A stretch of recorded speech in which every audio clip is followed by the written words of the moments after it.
Бұл қорқынышты оқиғаны баяғыдан маған ағам айтып берген. 90-шы жылдары бір кісі өмір сүрді. Ол отбасын асырау үшін орманда жұмыс істеді. Және бұл жұмыс оған ауыр болды. Осы күндердің бірінде ол орман жолымен келе жатты. Сол күні ол ауыр жұмыс істеді. Ол шаршағаннан көздері қайта-қайта жұмыла берді, бірақ ояу жүрді. Жолдан бірдеме атып шықты. Оны көру өте қиын болды, және соғып бара жатады. Ол тежегішті қатты табанына шейін басып, мотор сындырып бара жатады. Бірақ тоқтады. Жолда ақ киім киіп алған, шашы ұзын, біртүрлі бір қызды көреді. Бұл қыз бұл жерде не істеп жүр? Ауылдан 10 километр жерде. Ол өзін жаман сезінді. Сосын бұл қыздың қап-қараңғы ормандағы жағдайынан қорықты. Бұл уақытта аш аюлар мен қасқырлар жүреді. Осы сигналды басып, қолмен шақырады. Сосын жақындағы ауылға баруды шешті.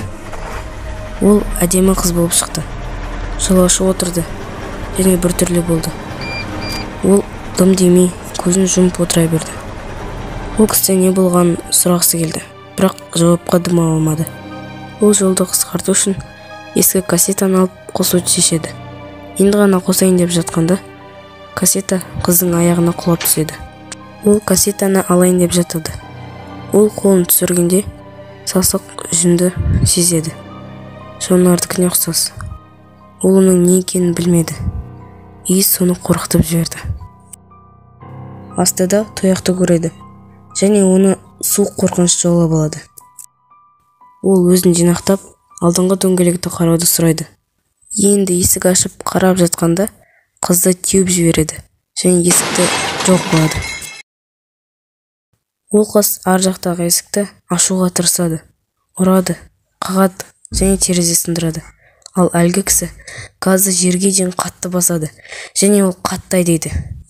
Ал терезеден әлгі тіршіліктің қолын көреді. Ол ауылға жақындап қалғанда, иттердің үрген даусын естіп, қаша кетеді. Ал әлгі кісі өз бала-шағасын алып басқа жаққа көшіп кетеді, және бұл жаққа енді мүлдем келмейді.